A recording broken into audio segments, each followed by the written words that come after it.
3교시 시작하겠습니다.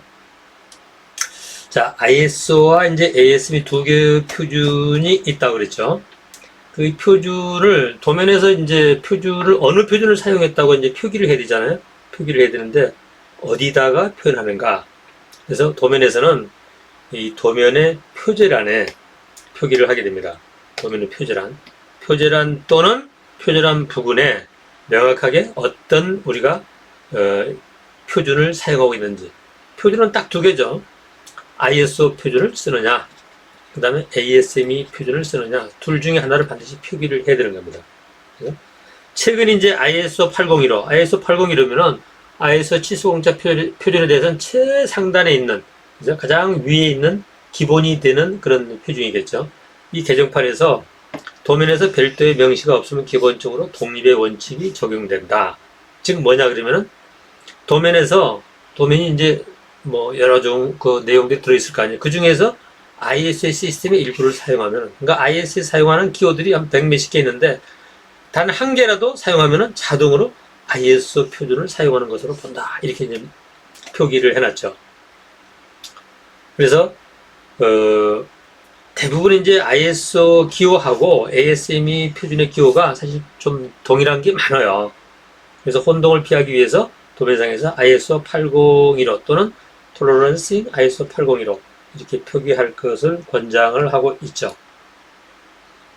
그래서 이게 표준란이죠. 표준란을 보면은 내가 어떤 표준을 기준으로 해서 설계했는지 ISO 801인지 그다음에 또는 영어로 Tolerancing ISO 801호 이쪽이 더 좋겠죠.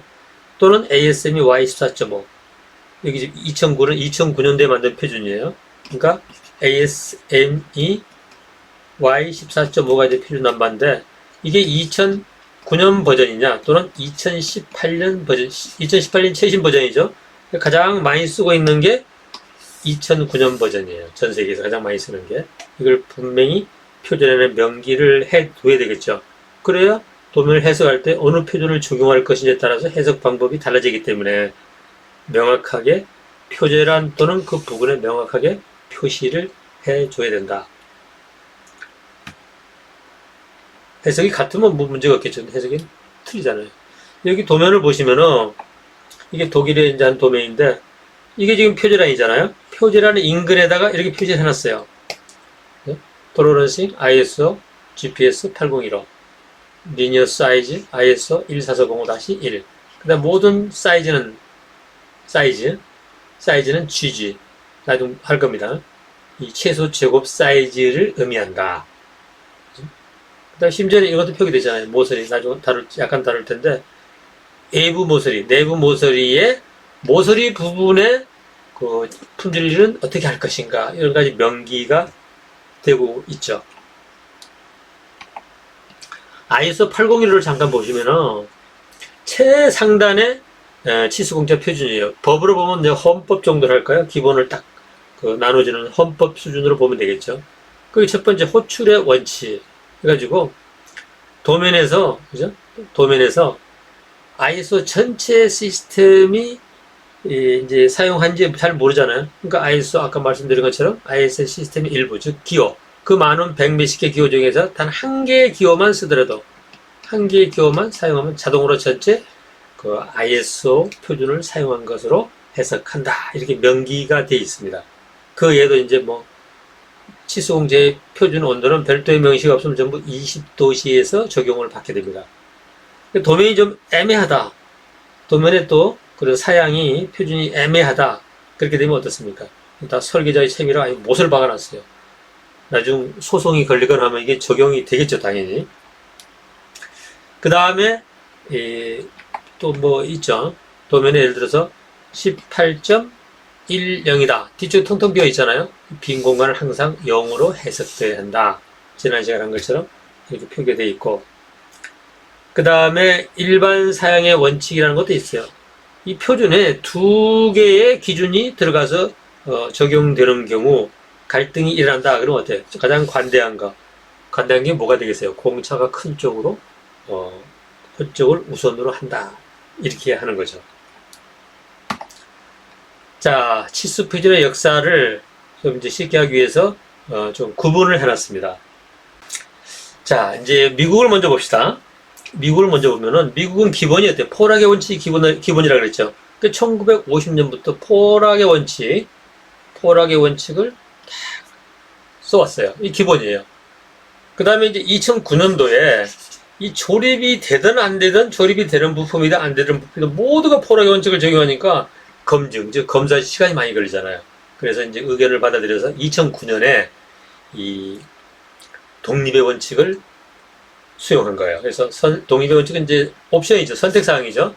조립과 관계없는 부분에는 치수공차 다음에다가 어떻게 인디펜던스에 인할 때 i를 시작하잖아요. 원 i를 딱 표기한다.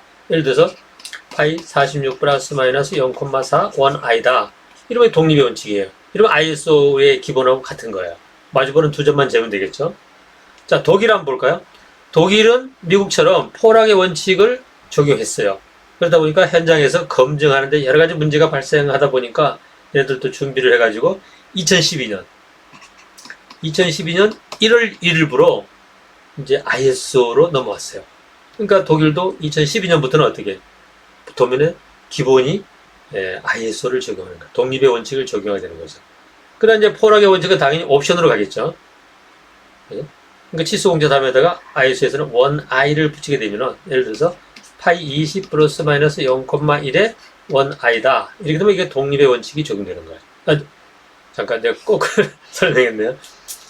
이제 독립의 원칙이 기본으로 가고 그 다음에 이제 포락의 원칙은 파이 20 플러스 마이너스 0,1에 원 2가 되겠죠. 원 2, 엔벨롭에 2자를 따와서 원 2를 표기하면 이게 이제 포락의 원칙이 되는 거예요.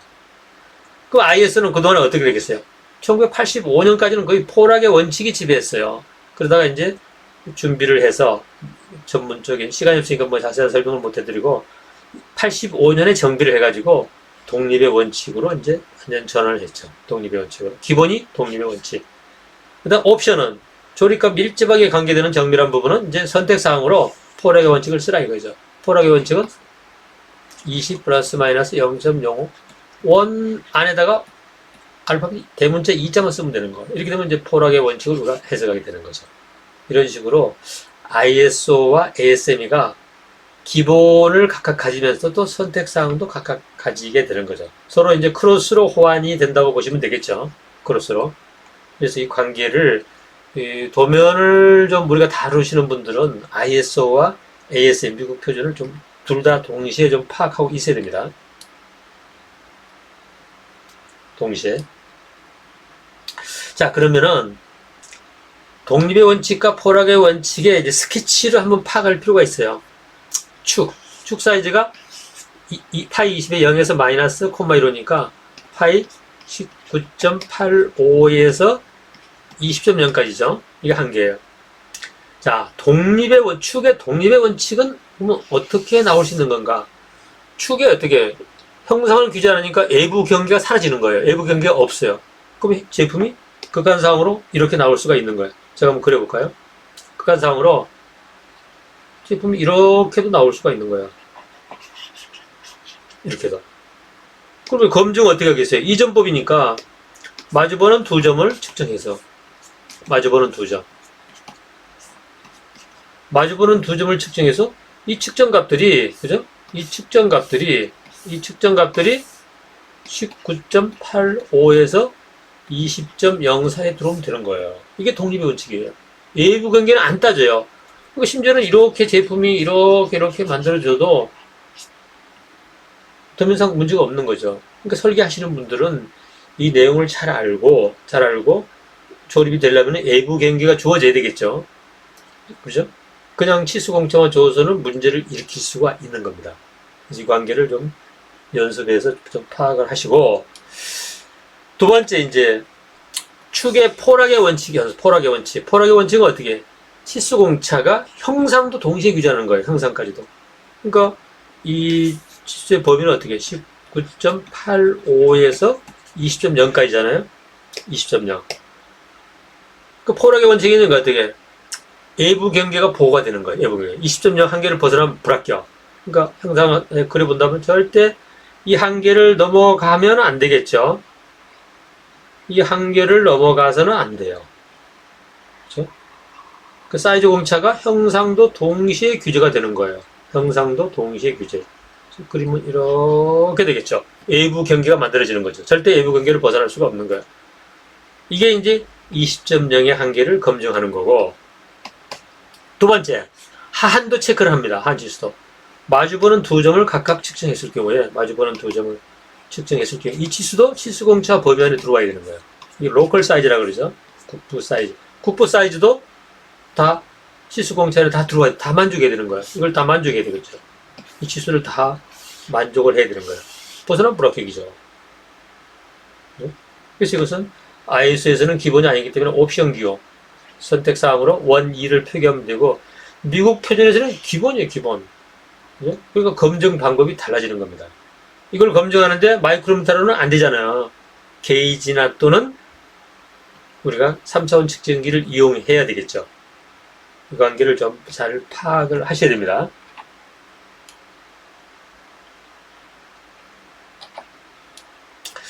자, 구멍의 독립원칙, 구멍. 구멍의 독립원칙은, 이제 구멍은 중요한 게 내부 경계잖아요. 외부 경계 아니죠. 축은 외부 경계죠. 내부 경계인데, 내부 경계를 보호를 못해요. 내부 경계를. 그죠? 그러니까 형상이 뭐, 이렇게,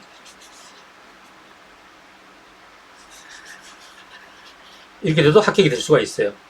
마주보는 두 점의 사이즈가, 마주보는 두 점의 사이즈만 이상 없으면 되는 거예요.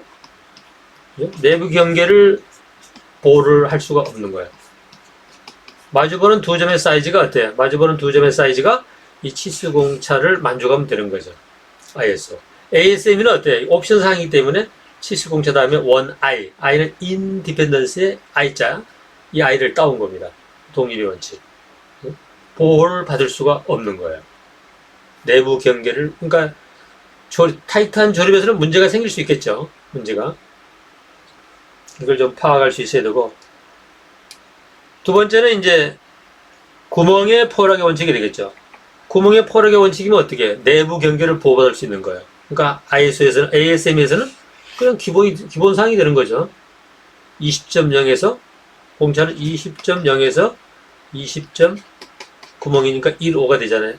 그러니까 하한 치수, 내부 경계가 보호를 받게 되는 거예요. ISO에서는 치수 공차 다음에 1, 2를 표기해야 되겠죠. 옵션 사항이니까. 엔벨로프에 입자를 따서 1, 2 표기하면 이게 포락의 원칙이, 구멍의 포락의 원칙이 되는 거예요. 포락의 원칙. 얘는 내부 경계를 보호를 받으니까 어떻게 되겠어요? 절대 내부를 침투할 수가 없겠죠. 형상이 틀어지더라도 내부를 침범하면 불합격이 되는 거예요. 합격품은, 그죠? 이렇게 되겠죠. 합격품은 20.0의 내부 경계를 침범할 수가 없는 겁니다. 내부 경계를 침범할 수가 없겠죠.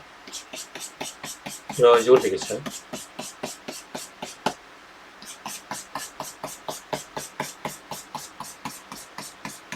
이런 식으로 되겠죠. 그러니까 내부 조립이 보장되는 거예요. 조립이.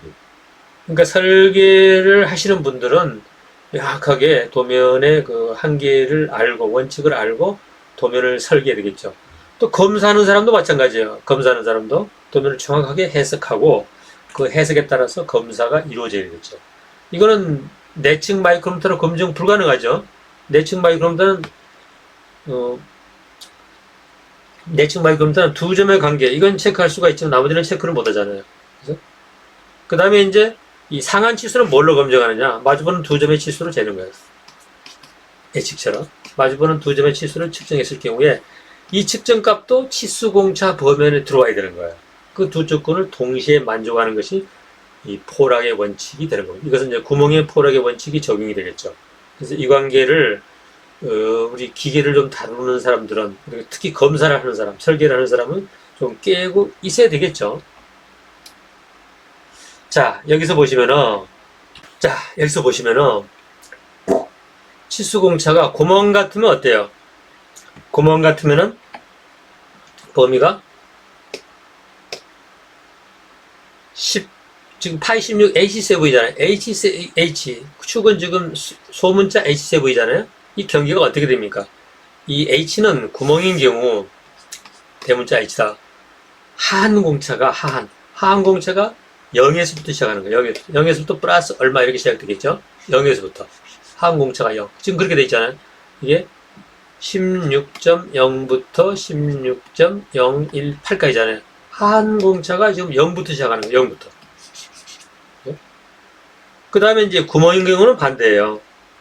구멍인 경우는 이게 지금 스몰 h는 이게 지금 0 한계다. 그러면은 구멍인 경우는 반대로 상항공차가 0이에요. 상항공차. 상항공차가 0이 되는 거예요. 이 공차 영역이라면은 상항공차가 0이 되는 거죠. 16의 소문자 H7은 16.0에서 15.982가 되겠네요. 982. 그죠? 그러니까 상한이 0이 되는 거예요. 상항공차가. 구멍은 하항공차가 0이고. 그래서 이런 경우에 우리가 끼워 맞추면 한다 그러면 어떻겠어요? 이 상한 하한에 가까운 분야 가공을 했는데 0에 가까운 부분에 치수가 나왔을 때는 끼워 맞춤이 되지, 헐거운 끼워 맞춤이 되지 않을 가능성이 있어요. 왜 그러냐면은 사이즈에 우리 정의가 돼요. 마주보는 두 점 간의 거리로 우리가 평가하는 거예요. 그러니까 만약에 예를 들어서 좀 극한 상황을 해서 제품이 이렇게 좀 찌그러져 나왔다. 그러니까 마주보는 두 점만 체크하면은 이거 측정하고 여기 측정하고 여기 측정했는데 치수 공차가 어떻게 전부 허용공차 범위 내에 들어온다. 그럼 합격이에요. 실제로 조립되는 사이즈는 이게 아니잖아요. 조립되는 사이즈는 최대 내집안은 구멍이니까 원으로 따져지겠죠. 이렇게 되면은 이런 차이 때문에 극한 상황으로 차이 때문에 헐거운 끼워 맞춤이 되지 않을 가능성도 생기는 거예요. 그러니까 이렇게 치수공사만 덜렁덜렁 써가지고 우리가 표기를 해서는 조립에 문제가 생길 가능성이 충분히 있어요. 그러니까 설계하시는 분이나 우리 검사하시는 분들은 이런 것들을 사전에 정확히 좀 파악하고 있어야 되겠죠. 그래서 포락의 원칙을 쓰게 되면은 그죠?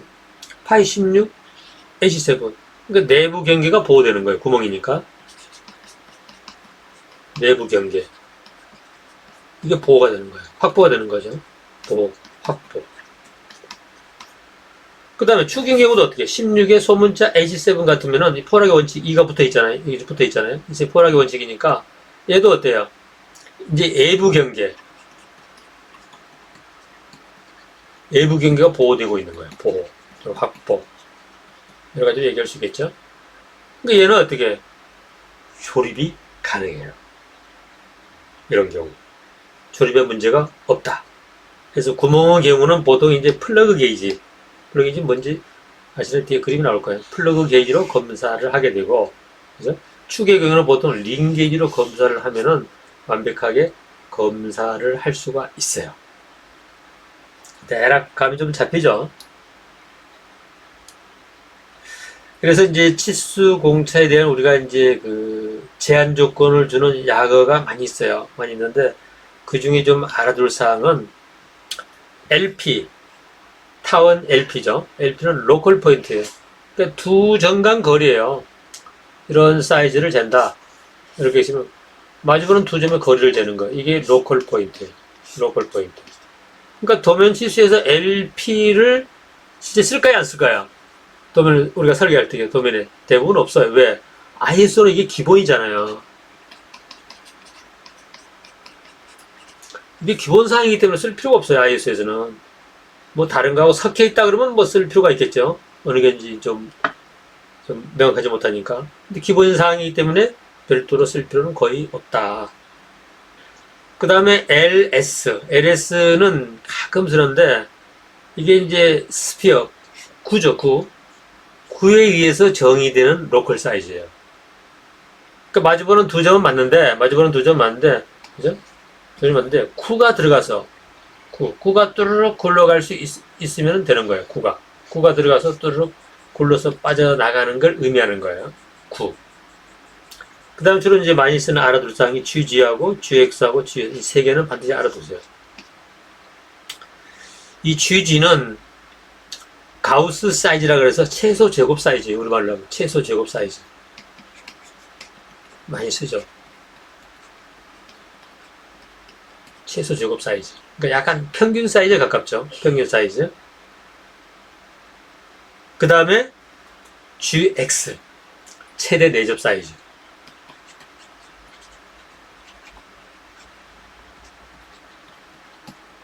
구멍 같은 홈이나 구멍 같은 데 많이 써먹죠. GN.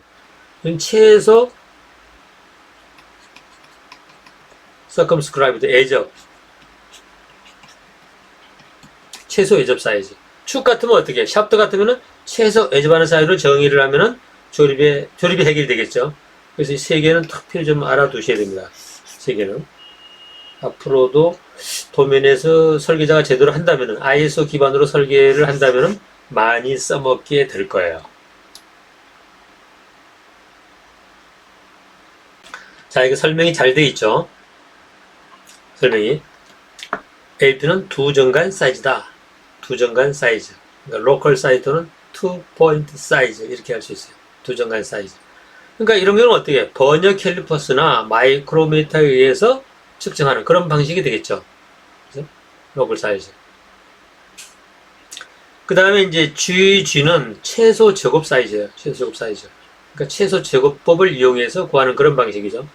최소 제곱 사이즈니까 이렇게 보시면 되겠죠. 얘를 갖다가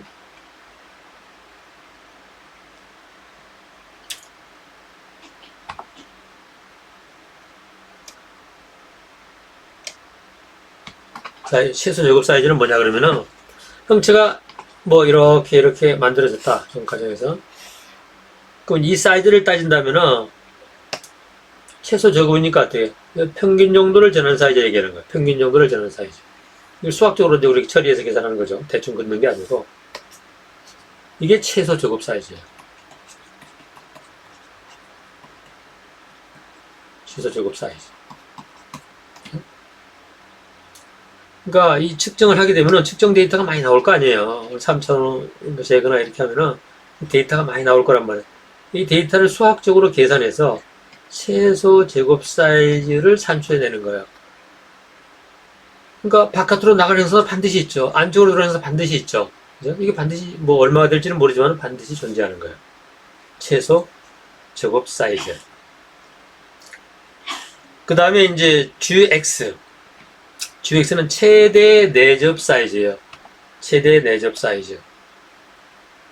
GX. 최대 내접 사이즈. 최대 내접 사이즈는 이제 홈 같은 거 한번 봐볼까요? 구멍이나 홈 같은데. 가보겠는데 뭐 이렇게 생겼다.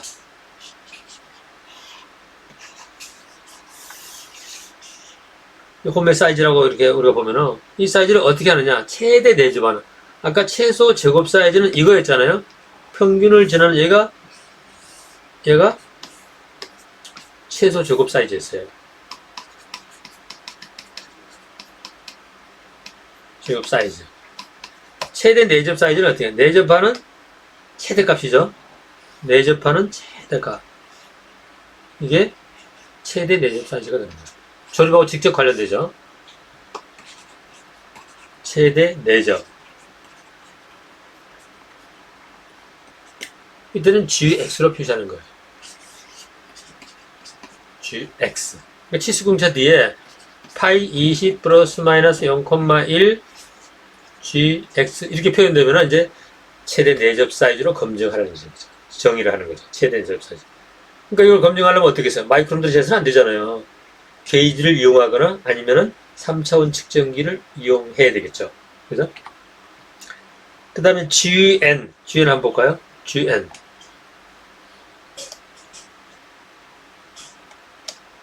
GN을 보면은 얘는 명칭이 최소 애접 사이즈예요. 최소 애접 사이즈. 이걸 한번 아까 그렸던 거 다시 한번 그려보죠. 아까 그렸던 것을 다시 한번 그려보면 항상 이렇게 생겼다고 가정하고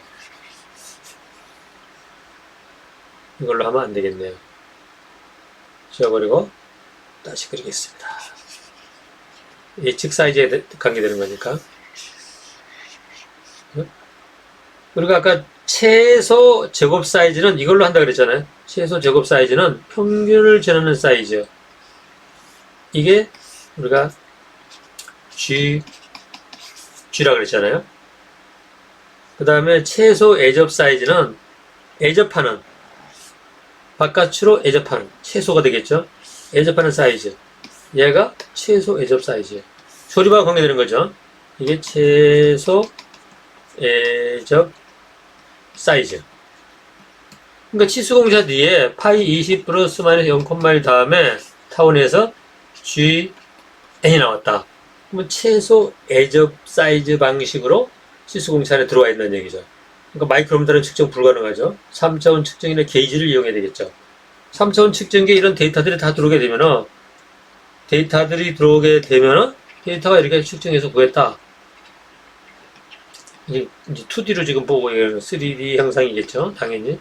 이 데이터들을 처리해가지고 최소 애접하는 이 사이즈를 계산하게 되는 겁니다. 그래서 최소 애접 사이즈. 그러니까 우리가 도면 치수공차 다음에 파이 20 플러스 마이너스 0,1이다. 여기다가 G로 표현할 수도 있고 파이 20 플러스 마이너스 0,1 여기다가 GX 표현할 수도 있고 파이 20 플러스 마이너스 0,1 GN으로 표현할 수 있어요. 그러니까 GN은 예측에 대해서 정의하는 거예요. 예측. GX는 내측. 이거는 뭐 예측, 내측 다 통용되는 거야. 내측이니까 이런 뭐 홈 부분이라든지 그런 구멍이라든지 빵 뚫린 이런 게 되겠죠. 예측 같으면 이런 돌출부가 있는 거 이런 사이즈 돌출부가 있는 이런 사이즈 되겠죠. 여기 이런 사이즈 여기 이런 사이즈 또 하면 샤프트 원통 이런 부분이 되겠죠. 예측, 내측 그 다음에 GG 최소 제곱은 예측, 내측이 모두 해당되는 거예요. 예측, 내측이 모두 해당되고 이런 것들을 파악하면서 보면 되겠죠. 그래서 그 GG, GX에는 잘 좀 알아두셔야 됩니다. 그 외에 여러 가지는 많이 있어요. 뭐 통계 사이즈도 있고 여러 가지가 많이 있어요. 예를 들면은 여기 보시면은 측정을 했더니 데이터가 이렇게 5개가 나왔다. 5개가 나왔으면은 최소 사이즈, 그죠? 또는 뭐 중간 사이즈, 범위 사이즈, 중앙 사이즈 5개를 나란히 놨을 때 중앙이 되는 거죠. 최대 사이즈, 가장 큰 값, 최소 사이즈, 가장 작은 값, 평균 사이즈 다 더해서 나눠주면 되겠죠, 숫자로. 다양하게 이렇게 또 통계 사이즈에 대해서도 측정 데이터를 이용해서 구하는 또 방법들이 있어요. 제시하는 방법들이. 그러니까 두 정간 사이즈는 LP로 비춰진다 그랬죠. 그래서 기본 상황일 때는 표현을 안 넣는 거죠. 그러니까 마주보는 두 점을 측정하는 거예요. 마주보는 두 점을. 이 측정 값들이 치수공차 범위에 들어가면 되는 거예요.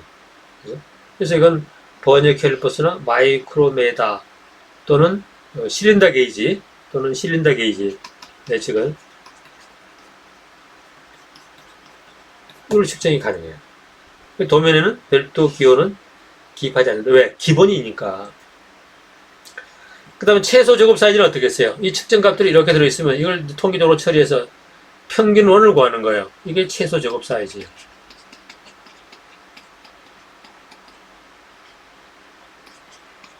최소 제곱 사이즈. 뭐 어떨 때 이걸 쓰느냐? 끼워 맞춤 정도가 좀 느슨한 경우나 억지 끼워 맞춤하는 경우에 보통 사용합니다. 기호로는 GG로 표현하는 거죠. GG. 두 정간 사이즈 LP는 도면에 표현할 필요가 없어요. 기본사항이니까. 우리 ISO의 기본이잖아요. 별도 명기가 없다면은 당연히 두 정간 사이즈가 적용이 되는 겁니다.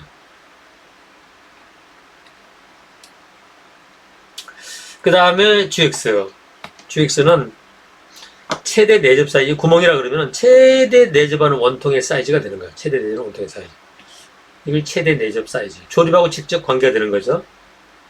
그러니까 다 헐거운 끼워 맞춤이죠. 끼워 맞춤 정도가 높은 구멍의 지름에 사용하는 거예요. 그러니까 치수공차 뒤에다가 어때요? 타원 GX를 표기하면은 최대 내접 사이즈로 바뀌게 되는 거예요. 최대 내접 사이즈가 치수공차 범위에 들어와야 되겠죠. 그 다음에 이제 GN은 최소 애접 사이즈예요. 최소 애접 사이즈. 그러니까 헐거운 끼워 맞춤에서 끼워 맞춤 정도가 좀 높은 축 또는 이 돌출부, 사각 돌출부에 해당되겠죠. 이때는 치수공차 뒤에다가 GN을 표기하게 되면은 최소 애접 사이즈가 적용이 되는 겁니다. 적용. 그래서 얘들의 관계를 한번 살펴보면은, 관계를, 이게 이제 구멍이라 그러면은, 구멍이라 그러면, 최대 내접 사이즈가 가장 작게 나오잖아요. 최대 내접 사이즈. 가장 작게 나오죠. 그 다음에, 는 어떻게 되겠어요? 그 다음에는, 이 녹색. 예, 녹색. 녹색은 어떻게? 최대 내접 사이즈보다는 약간 크겠죠. 이건 형상을 이제 일부러 좀 많이 좀 틀어놓은 거죠. 그 다음에 이제 세 번째에 있는 이 자색 같은 경우는 더 크죠. 얘는 최소 애접 사이즈가 되는 거예요. 최소 애접 사이즈. 크기가 이 최소 제곱 사이즈하고 최대 내접 사이즈하고 최소 애접 사이즈하고 헷갈리면 안 됩니다. 그러니까 얘는 최소 애접이니까 이렇게 가고, 얘는 GG니까 이렇게 가고, 안쪽에 있는 거, 얘는 GX잖아요. 그러니까 이렇게 해당되는 거예요. 그러니까 여기서는 지금 최대 내접이 가장 작게 나오죠. 그 다음 두정간 거리. 두정간 거리는 이게 마주보는 두 점을 이렇게 측정한 거예요. 그러니까 어느 기호를 적용했냐에 따라서 측정값이 달라질 수밖에 없어요. 그러니까 설계자는 어떤 지정 기호를 도면에 표기하는 것이 기능적으로, 즉 조립해서 기능할 때, 작동할 때 적정하겠는가, 이걸 보고 설정을 해줘야 되겠죠. 지정 기호를 도입해야 되겠죠. 그러니까 축을 예를 들면 어때요? 축을 예를 들면 두 개를 적용할 수가 있겠죠. GG, 이게 녹색이 되겠죠. GG하면 최소 작업 사이즈로 검증을 하게 되는 거고, GN이 표현됐다면 어떻게 했어요? 최소 애접 사이즈로 검증을 하게 되는 거예요. 최소 애접 사이즈로 검증을 하게 되겠죠. 그러니까 어느 방식을 쓰느냐에 따라서 완전히 달라지는 거예요. 그 다음에 LP는 두정간 거리. 1, 2가 들어가면 포락의 원칙이니까, 포락의 원칙은 검증이 두 개가 된다 그랬죠. 큰 거, 최대 허용, 최소 허용이 다 검증이 되는 방식이죠. 근데 GG나 GN이 들어가면은 딱 하나만 되는 거예요. 최소 제곱 사이즈니까 이게 지금 원통이라 그러면 최소 제곱 원통. 그 다음에 GN이다 그러면 어떻게 했어요? 최소 애접 원통. GG는 최소 제곱 원통. 이렇게 되는 겁니다. 그 설계자는 그 제품 기능이라든지 조립 상태에 따라서 이제 GG를 줄 것인가, GN을 줄 것인가. 근데 ISO에서는 별도의 명기가 없다면 전부 GG로 평가하는 걸 기본으로 하고 있어요. ISO에서는. 별도의 표기가 없다면. 자, 구멍. 이제 구멍을 하나 보면은, 이 최대 내접 사이즈, 이 가장 작게 나오죠. GX란 말이에요. 최대 내접 사이즈. 그 다음에 녹색은 최소 제곱 사이즈. 이 두 개를 주로 쓸 수가 있어요. 그러니까 완전히 이거는 좀 이제 펜차를 크게 만들어서 놓은 거기 때문에 좀 차이가 있는 게 눈에 좀 보이죠. 차이가. 이런 차이가 있다는 점. 실제로는 그 극히 미미한 차이예요. 실제로는. 그래서 어떤 지정기호가 즉 작동하고 직접 관련되는 것인가를 설계자는 파악해서 도면에 지정하면 되겠죠. 자, 이런 이제 어느 표준을 쓰는가는 도면에 우리가 이제 명기를 한다 그랬죠. 표준항 근처에 이렇게 쓸 수가 있어요. 표준항 근처에. 포락의 원칙을 이렇게 적용한다. 또는 사이즈 정체에 대해서. 또는 GG, 최소 제곱 사이즈를 적용한다. 이렇게 설계자가 직접 도면상에 주어줄 수도 있어요. 이렇게 도면에 주어져야 어때요? 검사를 하는 쪽하고 의사소통이 제대로 이루어지겠죠? 근데 아무 표시도 안 해버리면 그냥 알아서 하시오 이런 의미가 되기 때문에 여러 가지 문제를 발생시킬 수가 있는 겁니다. 그러니까 도면을 어떻게 설계했느냐에 따라서 어때요? 이 효율성이 상당히 좀 달라지겠죠. 여러 가지 문제를 일으킬 수 있느냐 그렇지 않느냐 이런 것들이 적용되는 겁니다. 자, 이 시간은 여기서 마무리하고 계속해서 진행을 하겠습니다.